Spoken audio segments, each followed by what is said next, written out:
Welcome to the Glenn Beck program. George Soros fired the opening anti-Obama salvo. We talked about it, was it last week or the week before? Sure enough, others are falling into line. Last week, Soros told wealthy Democrat donors that the president wasn't his guy. You may not want to spend your money or time there. Predictively, the progressives are now ditching Obama and getting ready to fight conservatives, their words, on their own, because Obama doesn't fight conservatives enough. Democratic organizers have scheduled a meeting of the minds, including Harold Ickes and Andy Stern, to plot the strategy. Add to that Paul Krugman, who from the New York Times wrote this weekend that those who still believe in Obama are engaged in huge acts of self-delusion because Obama largely accepted the conservative storyline, which I think is that Americans said no to the progressive stuff. In other words, the president believes the Tea Party has spoken and the people have won. So now you either move on.org or you stand up and fight. Now, hang on. Andy Stern is part of this. And Andy Stern said that they're ready to stand up and fight. What was it that we showed you last week when we were talking about the unions and communists? What was it that communist from the Beck Forum said? The labor movement had this old saying, I don't know where to take it, is that if you can't open their minds, open their heads.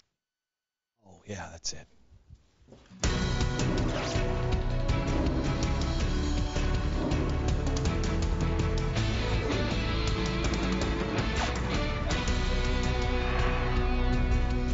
Well, hello, America. It is Thursday, Thanksgiving. It's going to be Thursday and Thanksgiving. It's the week of Thanksgiving. Here in New York, things are getting all festive. I was out Christmas shopping for the family on Saturday, and things are starting to get a little nuts here.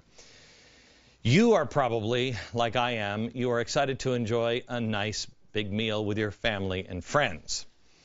Well, at least the meal part. I don't know. I'm always excited for people to come over for the holidays until the family actually arrives. And then you hear the doorbell and you're like, oh, crap, they're here. Unfortunately, for as excited as we all may be, I'm about to rain on your parade. Yes, that's me.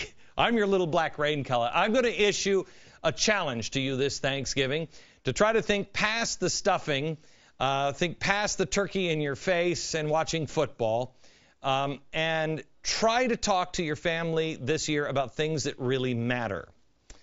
I have a few conversation starters for you. It may end up with you locked in the basement or outside. I'm not really sure, but I want to share them with you tonight. I am the Grim Reaper of apathy. That is me. If you want to float down the stream of life and end up wherever the current takes you, well, you should turn the channel right now. I think SpongeBob is on at this time. This is definitely not the show for you.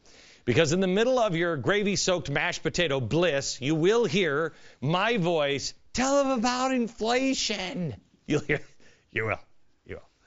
So I want to apologize in advance, but it is important. If we don't wake our family and friends up, and we don't start having this conversation on a weekend like Thanksgiving, unfortunately, I don't think that they're going to know what hit them after the holidays.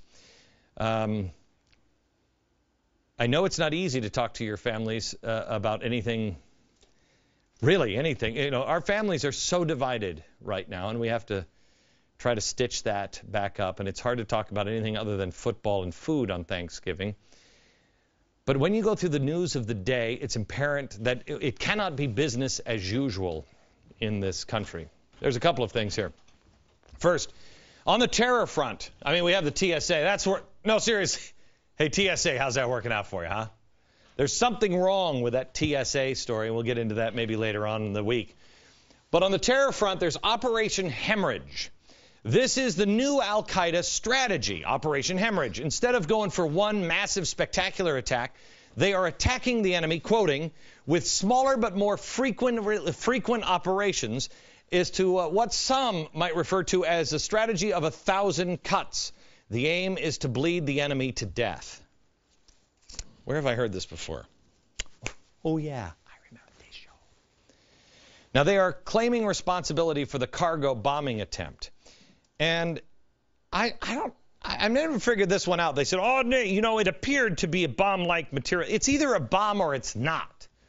Now, Al-Qaeda doesn't care if the plot was foiled or not. All they want to do is a couple things: increase fear. But may I also point out, as I pointed out after 9/11, Osama bin Laden said these words, that he would do to America what he did to the former Soviet Union. Well, what is that? Bleeding it to death financially. That's why they hit our financial sector. They know the way. Remember we talked about the Tower of Babel and the bricks that they built the tower? What is the Hebrew word for the mortar in between? Materialism. What holds us together as a people? Materialism. I want you to honestly think of this weekend. When you're with your family, what holds this country together? Is it our values, our principles, our history, or is it materialism? If our money goes away, are we in the streets rioting and killing each other? That's got to change. That can't happen. Now, Al-Qaeda doesn't care anymore if the package bomb plot failed. The question is, how much does it end up costing? This is death by 1,000 paper cuts. The next thing I want you to consider is net neutrality. The FCC over Congress. We told you that Congress was making itself irrelevant. They couldn't get net neutrality through Congress. Well, the FCC is announcing plans next week for regulations that would ban ISPs like Comcast from blocking or favoring content online. This is basically a fairness doctrine for the Internet. America, you lose the Internet, you lose the war, I think. Cass Sunstein said it was bad for people that they could seek out information that only fits their point of view. They want to make sure that you can get the Huffington Post on Fox News. No, thank you. They're about to control what you see on the Internet. And Congress doesn't even have a say anymore. They're being completely circumvented. Comcast, I believe, will most likely go for it because their takeover of NBC, I'll bet you that's being held hostage. So, net neutrality. The next thing is the debt and deficit. We've just had this blue ribbon panel, and former senator and co-chair of the Deficit Commission was Alan Simpson. He gave this warning, and if this doesn't sound like the coming insurrection, I don't know what is. He gave this warning on the coming vote on the debt ceiling early next year. I can't wait for the bloodbath in April. It won't matter whether 2 of us have signed this, or 14 or 18. When debt limit time comes, they're going to look around and say, what in the hell do we do now? We've got guys who will not approve the debt limit extension unless we give them a piece of meat, real meat, off of this package. And boy, the bloodbath will be extraordinary. Okay. I don't know if he meant it this way, but I think he's right. You're already seeing it, you know, in San Francisco or Oakland last week when they talked about cutting money for the schools.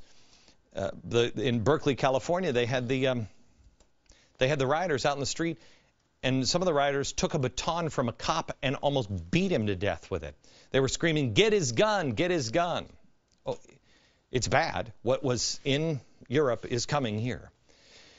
Now, it's also going to be bad because the debt and the deficit, there's also a lack of jobs. The reason why we have the deficit is because people aren't paying taxes, because the jobs and food pantries are really bad. Nonprofit food distribution agencies are struggling at record-breaking pace this year. Their demand is outrageous. This is a picture from Northwest Washington, D.C. There were 3,000 people that waited in line for grocery handouts. 3,000 people. Bread lines. Do you remember bread lines?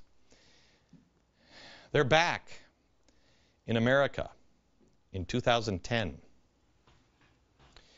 Reuters said over the weekend, Reuters said that The Economist is worried about U.S. inflation. Now, hang on just a second. Inflation, I've heard the Fed, Bernanke, say that, no, we're not worried. We're worried about deflation. But a national survey for the National Association for Business Economics ranked inflation a bigger worry than deflation. Sure, your house may deflate in price, but everything else is going to go up. What does that mean to you? More in a minute.